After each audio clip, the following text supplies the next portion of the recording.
to steal from the Empire? You just walk in like you belong. They're so proud of themselves. Who would ever get inside their house? Star Wars changed everything for Diego Luna.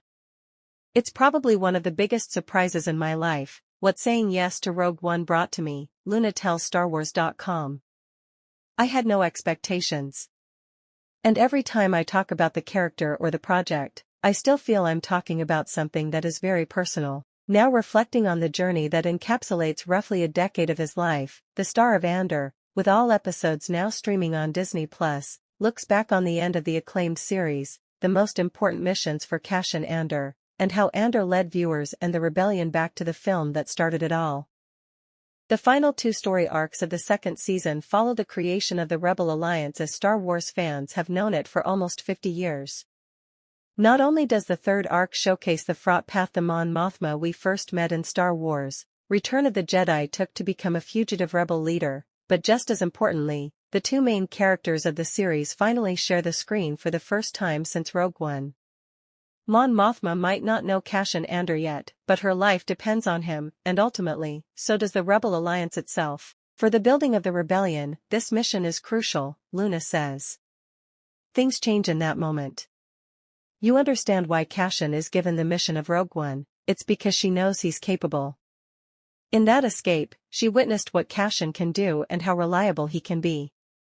After years of fighting against the Empire separately, worlds collide inside the storied Senate building on Coruscant immediately after Mon gives one final, incendiary speech. They get a glimpse of the methods they each use to rebel. Mothma's stirring words reach Andor even as he focuses on the mission, and his unflinching decisions during the rescue give her a first-hand look at the real-world sacrifices that must be made for the rebellion to succeed. Luna appreciated the collaboration with Mon Mothma actor Genevieve O'Reilly in more ways than one. I've been working with Genevieve in this show for so long without having the opportunity to interact, he says. I admire her.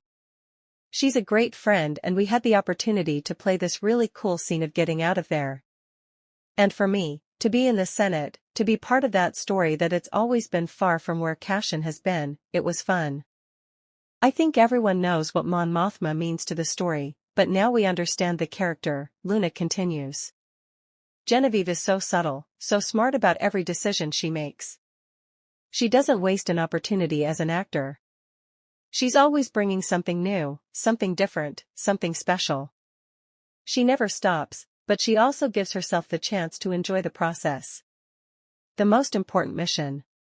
But Mon Mothma's rescue is just one of a few of Cassian's missions that end up as a determining factor in the fate of the galaxy. One of the most vital begins during a seemingly uneventful evening that sees Cassian, K2SO, and Rue Scott Melcher enjoying a rare moment to relax.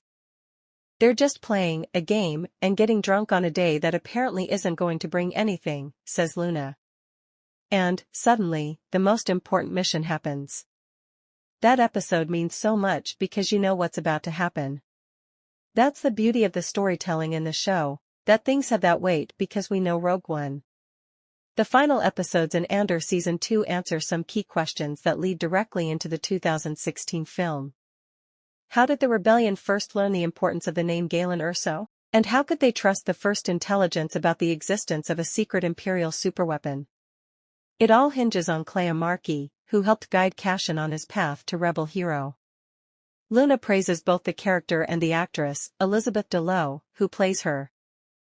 Bringing Clea and having that piece of information in Yavin is crucial, he says. I think she reminds you what's behind the big success of a rebellion, the life of people like her. Those broken lives mean so much. I think Elizabeth portrayed that fantastically, that complexity, what it means to deliver something without knowing if it's falling into the right hands. The end and the beginning of Rogue One. Andor is a story of the people who give everything to make a rebellion happen, says Luna, and while Cassian will never know how the fight ends, nor even about the child he'll never get to meet, the audience does, and they'll be changed by it. I don't think you'll think about Cassian the same way, ever again, he says, not just because of what he's capable of in the film, but because of what he's capable of leaving behind. What he's not going to have. I think it's powerful and it's very strong. It's a beautiful way of reminding you what's behind change. People that probably wanted to have a family, people that probably just wanted to be happy next to those they love. And I think it reminds us how lucky we are if we're capable of having that in our lives. As Cassian leaves for his mission on Catherine and directly into the events of Rogue One in the final moments of Andor, Luna recommends following him into the film one more time. If you like Rogue One, you're going to realize there's so much you didn't know, he says. And so many things are going to be seen from a different perspective after watching Andor. It's about understanding the complexity, the amount of love, loss, commitment, and passion behind change. Thanks for watching. Like and subscribe.